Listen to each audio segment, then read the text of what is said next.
Молдова – цветущий край. Так всегда говорили о нашей стране за рубежом, а все приезжие гости сегодня восхищаются богатством и обилием урожая. Молдавские овощи, фрукты и вина всегда ценились и пользовались спросом у покупателя. Благодаря этому нашу продукцию можно найти не только на местных прилавках, но и на полках других стран. Однако за последние 2 года объемы экспорта Республики Молдова постоянно сокращаются. Неужели наши продукты не соответствуют качеству, как раньше? Наша съемочная группа спросила об этом у обычных горожан, на чье мнение никто не оказывает влияния. Люди относятся к местным продуктам с наибольшим доверием, нежели к продуктам зарубежным.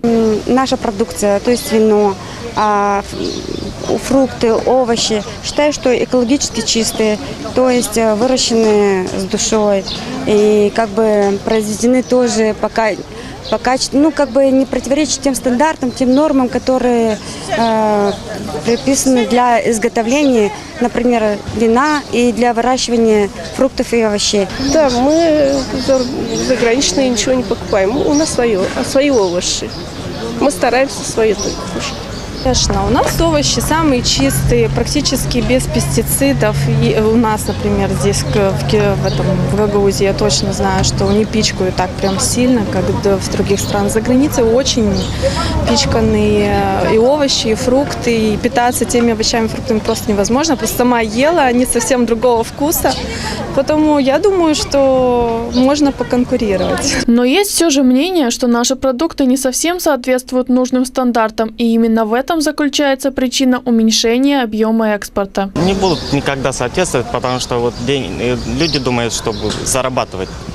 Они не думают, чтобы был качественный продукт и чтобы соответствовал европейским стандартам или не знаю.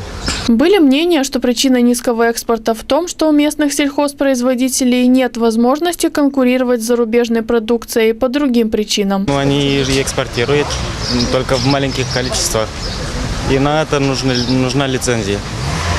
И эта лицензия немалых денег стоит. Сейчас мясо очень дорогое, и фрукты дорогие сейчас. А берут, они спекулируют как, понимаете? У нас чеснок есть, так продаем за 20 лей, сдаем его, они продают за 60 лей. Это невыгодно. Мы торгуем, собираем, копаем, а негде продавать, негде, гоняет все. Скорее всего, у них слишком высокие требования на этот счет. Наши не хуже продукты. Просто нужно найти рынок сбыта. У нас натурально чистые продукты все.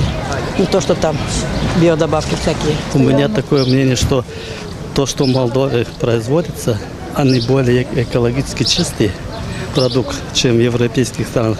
Потому что там применяют гербициды, такие сильнодействующие, которые это ГМО, там все прочее, и применяется для производства, для того, чтобы стимулировать рост.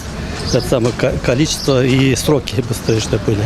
Опрос показал, что наши товары пользуются спросом, но по причине того, что продукты некоторых производителей не соответствуют должным стандартам, уровень их спроса за пределами нашего государства снижается.